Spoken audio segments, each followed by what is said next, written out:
শীতের মরশুমে অনেক ধরনের খাবারের মধ্যে পিঠেও একটা অন্যতম খাবার এবং প্রায় প্রতি বাড়িতেই শীতকালে নানান রকম পিঠে হয়ে থাকে।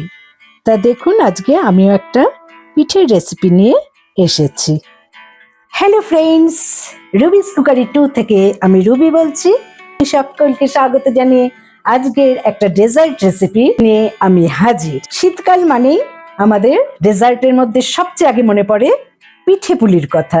তা আজকে আমি একটা খুব সুন্দর পিঠের আইটেম করব, যেটা নাকি ঘরে থাকা উপকরণ দিয়ে। তো দেখে নিন কিভাবে আজকে এই রেসিপিটা আমি তৈরি করলাম। সুজির পুলি বানানোর জন্য আমি হাফ কাপ সুজি নিয়েছি। 2 টেবিল স্পুন চালের গুঁড়ি, আর নিয়েছি 4টে এলাচ। পায়েস মানে তাতে মিষ্টি অ্যাডই করতে হবে, তাই আমি নিয়েছি খেজুর গুড় 100 গ্রামের মতো। এই উপকরণগুলো দিয়ে প্রথমে পিঠেটা বানানো শুরু করছি। প্রথমে বসিয়ে দিলাম একটা ফ্রাই প্যান। সুজির কাঁচা গন্ধটা যাতে না থাকে তার জন্য আমি একটা শুকনো ফ্রাই প্যানে সুজিটা 2-3 মিনিট নেড়ে নেব। এবারে এই সুজির সাথে মিশিয়ে দিচ্ছি 2 টেবিল স্পুন চালের গুঁড়ো। আপনারা চাইলে এখানে আটা বা ময়দাও ব্যবহার করতে পারেন।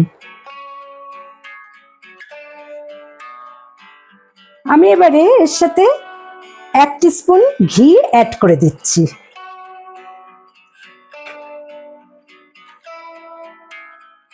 এতে সুজির যে পুলিগুলো বানাবো সেটা খুব সুন্দর ফ্লেভার আসবে। আমি 4টে এলাচ গুঁড়ো করে নেব। এলাচ গুঁড়ো করা হয়ে গেছে।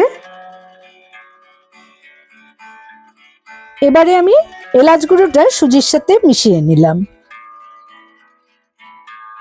আমি একটা পাত্রে ইনস্ট্যান্ট যে মিল্ক পাউডার সেটা 3 টেবিল স্পুন দিয়ে দেব।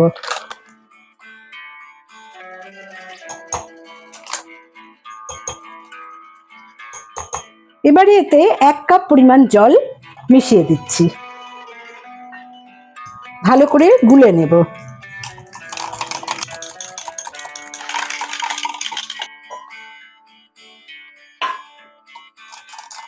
সুন্দর দুধটা গলে গেছে। এবার এই গুলে নেওয়া দুধটা আমি সুজির মধ্যে অ্যাড করে দেব। এদিকে সুজিটা ভালো করে চালের গুঁড়ো আর ঘি দিয়ে মিশিয়ে নিয়েছি এবং 3 মিনিট ভেজে নিয়েছি লো টু মিডিয়াম ফ্লেমে। দুধটা একবারে না ঢেলে অল্প অল্প করে ঢেলে নিতে হবে। হাফ কাপ সুজির জন্য 1 কাপ দুধ বা জলও আপনারা মিশিয়ে নিতে পারেন। এই সময় ফ্লেমটাকে কিন্তু একেবারেই বাড়ানো চলবে না, যাতে ডেলা পাকিয়ে না যায়, তার জন্য ক্রমাগত নেড়ে যেতে হবে।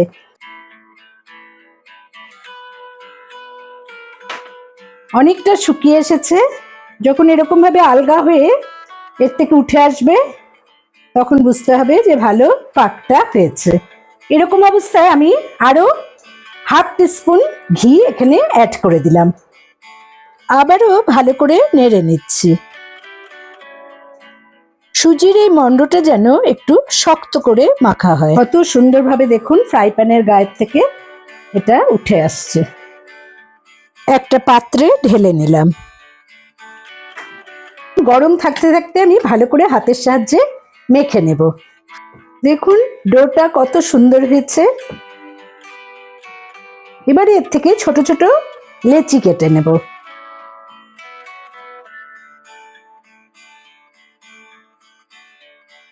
তারপরে এভাবে হাতে গোল গোল করে নেব। সুন্দর একটা শেপ দেওয়ার জন্য আমি একটা কাঁটা চামচ নিলাম। তার মধ্যে এটাকে এভাবে লম্বা লম্বি ভাবে এরকম ভাবে ছড়িয়ে নিচ্ছি। তারপর হাতের সাহায্যে এটাকে এইভাবে ঘুরিয়ে নিতে হবে।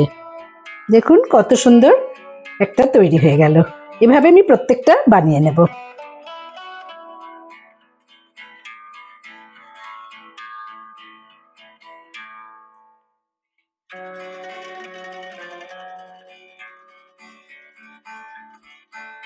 দেখুন কত সুন্দর শেপটা হয়েছে। আরেকটু আমি বানিয়ে দেখিয়ে দিচ্ছি।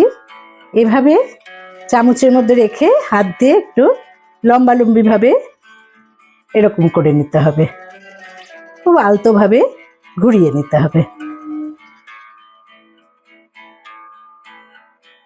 এই দেখুন কত সুন্দর হচ্ছে, অনেকটা পাস্তার মতো লাগছে। আমার কিন্তু সুজির পুলি সবগুলো বানানো হয়ে গেল। এবারে আমি নেক্সট স্টেপে চলে যাচ্ছি। আমি কিছু ড্রাই ফ্রুটস ইউজ করব। হাফ টিস্পুন ঘি দিয়ে দিলাম, তাতে আমি দিয়ে দেব কিছু কাজু আর কিশমিশ।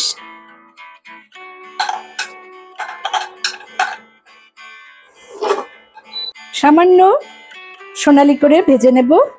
কাজুটা কিছুটা ভাজা হলে আমি এতে দিয়ে দেব কিছুটা কিশমিশ। দুটোই একটু ভালো করে ফ্রাই করে নিচ্ছি। আমার ভাজা হয়ে গেছে, আমি এবার এটাকে ঢেলে নেব।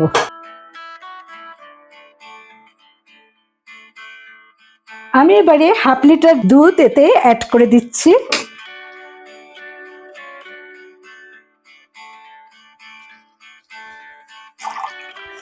আমি আরো 250 দুধ এতে দিয়ে দিলাম। মোট 750 দুধে আমি এই পায়েসটা বানাবো। মোটামুটি দুধটা ফুটে ওঠার পর 4 থেকে 5 মিনিট জাল দেব, তার বেশি ঘন করতে হবে না। আমি খেজুর গুড় দিয়ে এই পায়েসটা বানাবো। অনেক সময় গুড় দেওয়ার পর দুধ কেটে যায়। একটা টিপস বলে দিচ্ছি, যখন এই দুধটা ফুটবে তখন 1 চিমটি নুন এতে দিয়ে দিতে হবে, তাতে গুড় দেওয়ার পর এটা আর ফেটে যাবে না। আমি এবারে এতে 100 গ্রাম খেজুর গুড় অ্যাড করে দিলাম,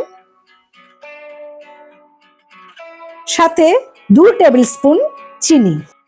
তবে চিনি না দিয়ে আপনারা ইচ্ছা করলে এখানে গুড়ের পরিমাণটা আরো 50 গ্রাম বাড়িয়ে দিতে পারেন। গুড় অ্যাড করার পর আমি আরো 3 মিনিট দুধটাকে জাল দিয়ে নিলাম। এবারে অ্যাড করে দিচ্ছি বানিয়ে রাখা পুলি।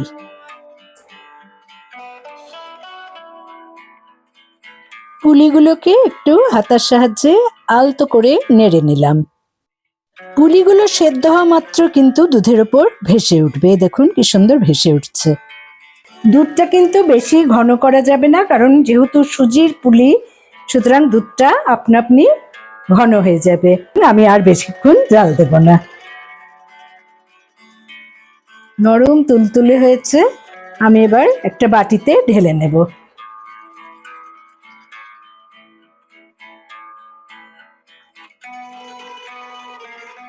ভেজে রাখা কাজু কিশমিশগুলো এতে অ্যাড করে দিলাম। আর ঠান্ডা হওয়ার পর কিন্তু এই দুধটা আরেকটু জমে যাবে। তা দেখুন কেমন সুন্দর হয়েছে এই সুজির পুলির পায়েস। আপনাদের ভালো লাগলে অবশ্যই এই প্রসেসে সুজির পুলির পায়েস বানিয়ে নিতে পারেন। শীতকালে এটা খুব ভালো একটা পিঠের পর্যায়ে পড়ে। ভালো থাকুন, সুস্থ থাকুন। নতুন বন্ধুদের সাবস্ক্রাইব করার অনুরোধ রইল। লাইক করতে, কমেন্ট করতে এবং শেয়ার করতে ভুলবেন না বন্ধুরা। Thanks for watching.